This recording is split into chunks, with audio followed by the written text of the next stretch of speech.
Well, another short walk and a short drive from home as well. I'll just be walking up the fell side to Wicker Street, looking at close British settlement and back round again. Just a short walk just to get out today onto the hills. I hope you enjoy this little ramble with me.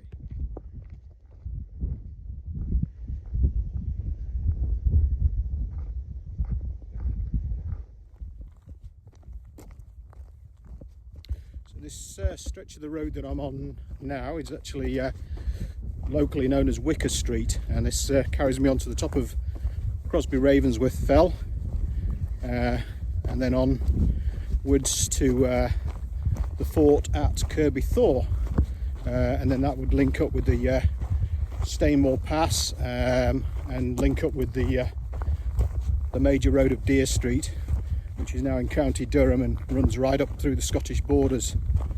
So just a short trip today, but part of a huge Roman network.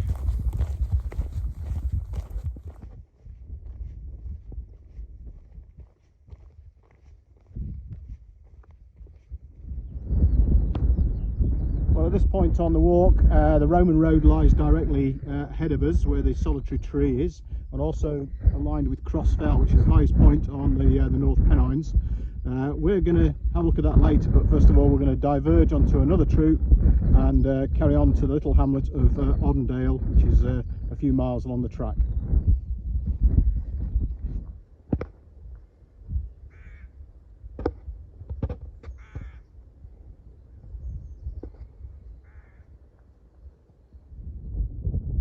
So I've returned to see Wicker Street, the Roman road, and it runs down this line here. There's a slight dint in the ground in front of me there, and the Yow and Lamb are standing on the actual agger itself of the road. We'll just come here. Yep, this is the line of the road here, which isn't easy to see. It's a rather bright day. Dead ahead of me is Cross Fell, and where the boulders are, there's a series of earthworks, totally ignored by the sheep, but this is a British settlement, native British settlement, which the road actually swings round, curves round, which indicates it was probably a contemporary of the road itself, which is why they avoided it. So the Romans would have passed this little enclosure of huts and fields on their way towards Kirby Thor Fort. Again, there's the terrace of the Roman road.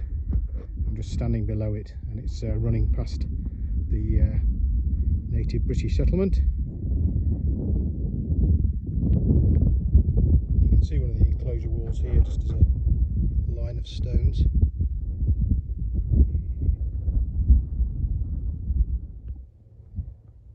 These pink shapstone granite boulders were left behind when the ice receded on the limestone pavements of this upland area, and the farmers have obviously incorporated them where they lie into the dry stone walls of the region.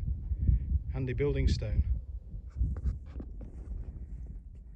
Well, I'm back on Wicker Street, Roman Road again, this time heading south, which would have taken me eventually to Lowborough Fort. And just on the tree line there is where the Roman road climbs over Bleebeck and then up the hill there and onto Coalpit Hill, and then we'll carry on our route south. This is where the Roman road comes down the hill and then crosses Bleebeck, which you can see today is virtually dry. I mean, in bad weather, I guess for the Romans this would have been a bit of a struggle to get through when it was in spate, but not today. In fact, I don't think I've ever seen it this dry up here for some time. The Roman road then climbs the hill through that hollow way directly ahead of us.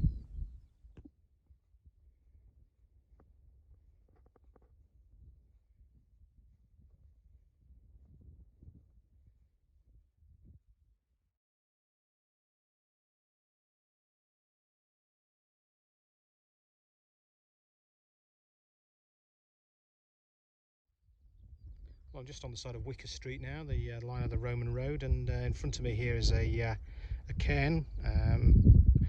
Date possibly could be Bronze Age, and if so, it would have been ancient in the landscape when the Romans passed it, building their road, and a landmark for them on the route to the fort which they built at Kirby Thor, which is in the Eden Valley ahead of us. So if you can hear me above the southerly wind, which is warm, I'm just walking on the final line of the Roman road heading south now, and directly ahead of us is the Loon Gorge, where Low Boroughbridge Fort is, and the road cuts across the fields dead ahead and through the gorge to the fort, and then carries on south Sedbergh, and then down to Kirby Longsdale and the fort at Underborough as well. So it's been a grand day out, and I hope you've enjoyed walking with me. Thank you.